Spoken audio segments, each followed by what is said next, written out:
Hello everybody and welcome to my next Get a Life Moment interview, and today I am joined by a very amazing lady. I think she's probably the only person I know that's got the biggest collection of rather nice black jumpers in the world.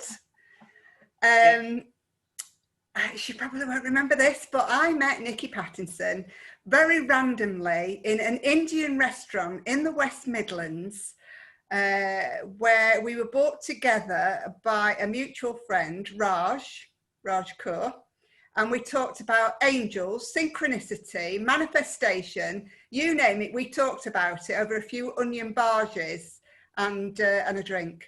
You probably don't even remember, it was years ago. You know what? I actually don't remember that moment, but I never forgot you. So that's a different thing, isn't it? So here's the thing.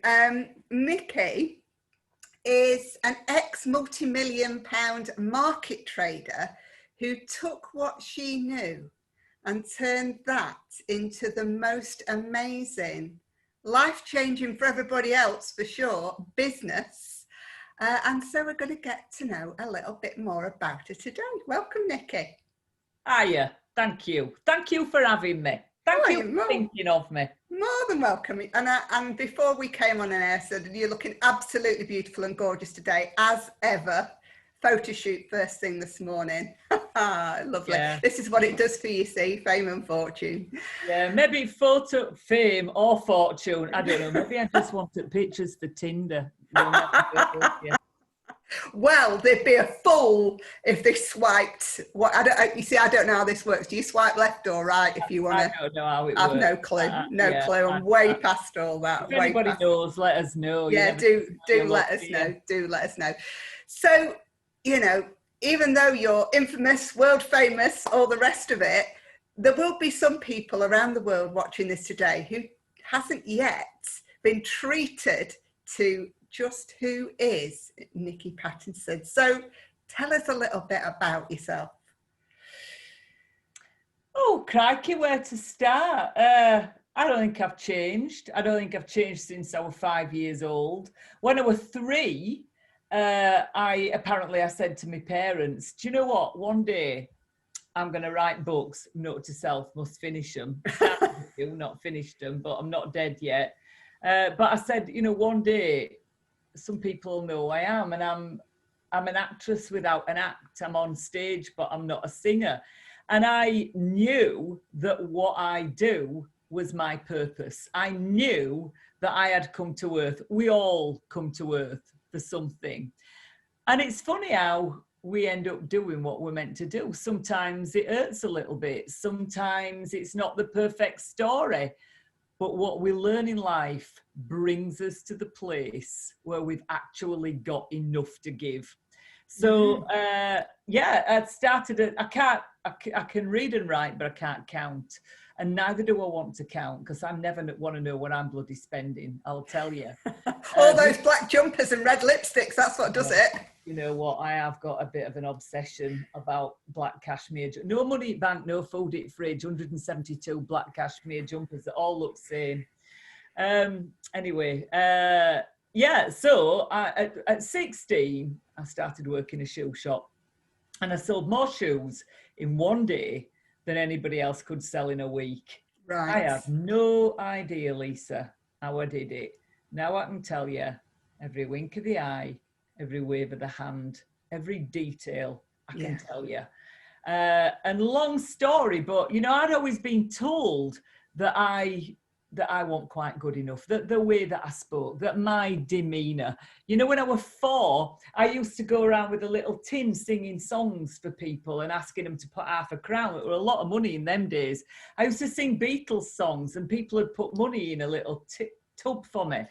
And crikey, you know, everything that you do, everywhere that you've been gives you a pointer to where you're going, because basically that's what I do now.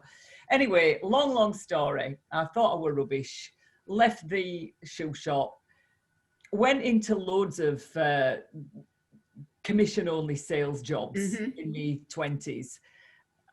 learned so much about life in those days. But basically, I had this, oh, I'm crap. Anyway, when I got to 29 years old, I met the man who would soon become my ex-husband. And here's to having a couple more of them before I die. Well, you never know. Have you got an order list in there? Is it the next Brad Pitt or something like that? George Clooney, if ever he becomes available again. I'd be grateful for Humpty Dumpty, to be honest. The minute. But anyway, I met John at 29, and devils are often angels in disguise. So I'm really not knocking him, because we took over a market stall business, and that was doing £1,000 a week. And we created something that was so magnetic, so compelling, that we took that business from £1,000 a week to nearly 2 million a year.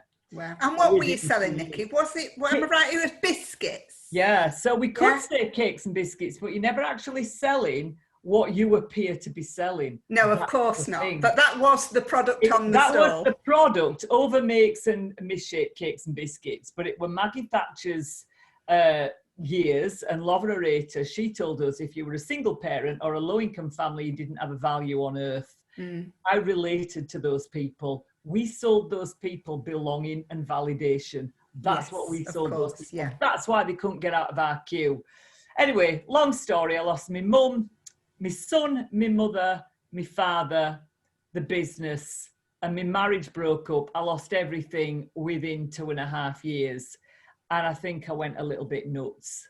Well, not surprisingly, because your son was very little, wasn't he? Negligence at nursery, yeah. He'd be 31 now, our Jackson.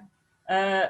But I still had what I learned on the markets. And it wasn't until I went back out in the world that I realised what a treasure that was. And all I do now is modify what I learned on the markets and reapply it to other businesses and to people. It's all about expressing who you are now in a way that is an energetic match to reality, because we're in a completely different place. I used to talk about sales all the time. No, let's shelve sales. We need to get people to relate to us, to be compelled by us before they'll even think about elevating us to friend or business friend or, because we're saturated. So I've kind of changed tack, but I just want to round off that by saying I would not have missed a single second of where I'd been in my life, because without all that, there wouldn't be all this, and I wouldn't be able to go where I'm going. So this, I guess, people have heard me say before that there is a gift in everything, even the most traumatic experiences of our life. When we can look at it from an objective viewpoint, there's a gift in it, isn't there? So I guess what you're saying there, there's been, it's not been plain sailing. There's been some really traumatic experiences in that mix. And yet there has been amazing gifts. Yeah, absolutely. And that's the other thing, you see. People always think, oh, it's all right for her. Oh, it's all right for them too. They don't have to worry.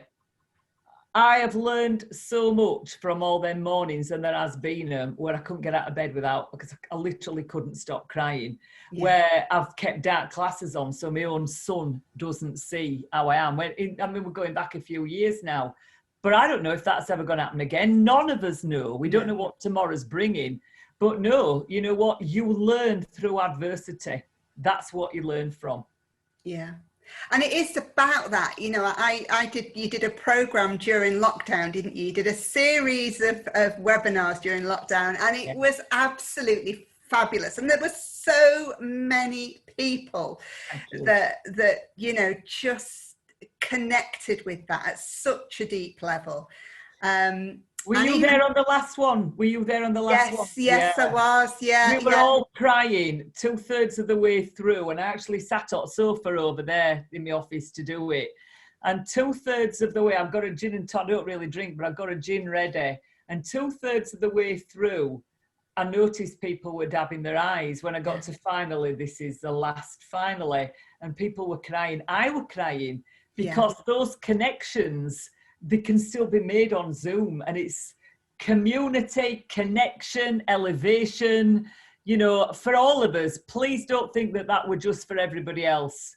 I got as much out of that. I got as much companionship out of those 6 lockdown specials as I'm sure anybody else did.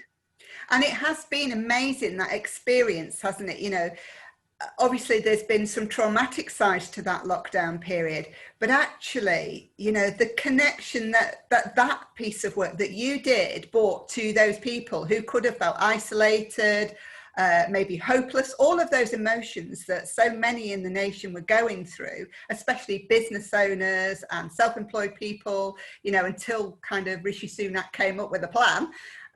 You know, it was like, whoa, what do we do now? Even people who were employed or furloughed, it affected everybody, didn't it? And that, like you say, that emotional connection that we discovered through this technology was amazing, amazing. Yeah, and I do remember dabbing my own eyes because it was so emotional, wasn't it? It was so emotional.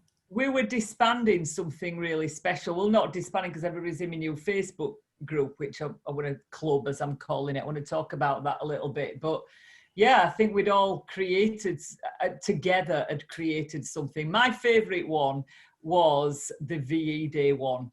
Yes. Not a dry eye in the house. Yeah. When Vera Lynn went up to sing at the end, oh my God.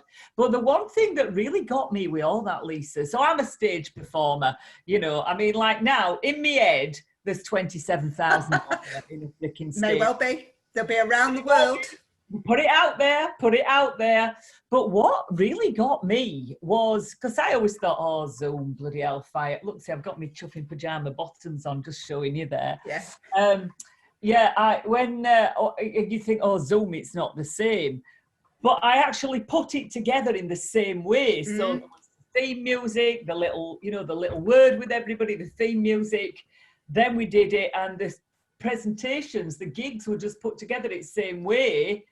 And everything was the same, only we were doing it through a screen, which was a bit of a lesson to me.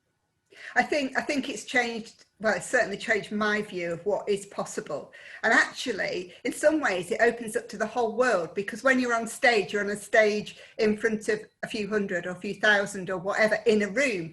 Whereas this allows you to be on a world stage. Yeah. It's kind of limitless. Yeah. So it's really shifted that. So as you shift forward now, as the world is opening up, but we're not quite on big stages talking to big auditoriums full of people, what shift, where are you shifting to with it next then, Nicky? Obviously you've talked about your group. Yeah, so I've been working literally on a 24-hour clock, you know, hello, dark circles. I was very, very lucky. I've just recorded, before we got locked down again, I've just recorded 2 more online courses. But a little while ago, I created one about expressing yourself in writing, in email. Yes. And that, for some reason, sold all over the world. And I started off first thing on a morning in Australia. And then I'd go through and I'd end up on West Coast of California, finishing at 9 at night. And that was such an eye-opener for me. It really was. And one of the things that I realized was that we have the same problems the world over in how we connect, how we put ourselves out there, how we express ourselves. It's the same problems the world over in this saturated world. So I thought, right, I kept going back, kept getting these messages and going back to people. I don't really use my business Facebook page. I'm not that bothered about LinkedIn. And I kept putting the same stuff. And I just thought, you know what, bollocks to it. I'm going to start my own Facebook. Well, I don't like the word group, so I called it Facebook Club. And I did that 2.5 weeks ago, and there's 800 people in it, just shy of 800 people in it this morning. So I'm putting loads of very accessible and free stuff out there. And it's a little bit of how you think about the world, because I don't think there's one of us that don't wake up with his heart sinking at the minute. And anybody that is constantly on a high, I think you're possibly telling a few lies there, because I'm certainly not. So we talk about how you keep your head in the right place, Yeah. but how you express who you really are in a way that gets responded to. That's what it's all about. Be someone, not everyone. And if I'd got time, I'd tell you why I came up with that name. Well, go on. Why did you come up with Well, that then? it. So after my demise, and I call it my demise when I lost everything, I was like a banshee, like a freaking nutcase for two years. And then somebody gave me a job in a design agency. And I couldn't understand why there'd been a new person sat at that desk every 3 months for 2 years. Most anybody had lasted were 5 months. So in those days, it was, I mean, I still use a paper diary. So I started to look in the diary, could see where handwriting changed. And then I asked for all the letters and everything that they'd sent out, if I could just see them. Were they all set same? Hi, I hope you are well. I would like to introduce our design company. We are blah, blah, blah, work across all platforms. And I just thought, right, there's not a single person in here. It's literally trans bollocks. Sorry, I've used the word bollocks. It's fine. It's fine. I'm all right. and so I thought, right, I've got to get all this out of my head. I've got to take what I learned on the markets, modify it, and reapply it to another platform, which was sending cold letters. Within 6 weeks, we'd done £250,000 worth of business from cold, and that's 20 years ago. Within a year, we'd done 27 grand short of $1 million. I then went to work for other agencies, did $1 million a year, but they didn't buy the agency, because to be good is a given. Everybody's good when they get to that level. What they bought were me. And I'd sold them my friendship, what it would be like to work with me and have us in their world and them in ours. And that, oh my God, I just learned so much in those years. I mean, it sounds so obvious, doesn't it? You know, the old saying says people buy people, but it's true. And yeah, those faceless, you know, sort of like it just on rote sort of emails and communications and even word tracks on answering the phone and stuff. You're just like, people want to connect with another real human being who gets them. Yeah. It seems really obvious, and yet so often it just doesn't happen, does it?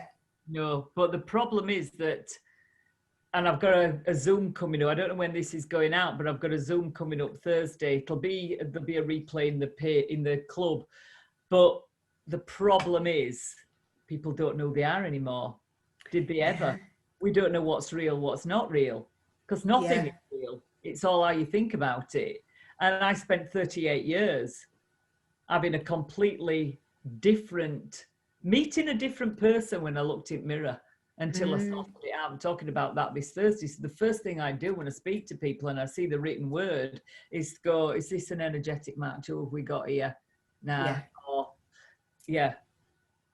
So it's back to that authenticity. But, you know, if you don't know who you are, you're knackered. Yeah, how do you show up if you don't know who you are? Who's showing up today? Absolutely. Who are you today? And the thing is that where we are, so we've all, you know what I'm talking about here, energetically, we've all expanded so much. And the thing is that we think here, we don't think here, we think here now.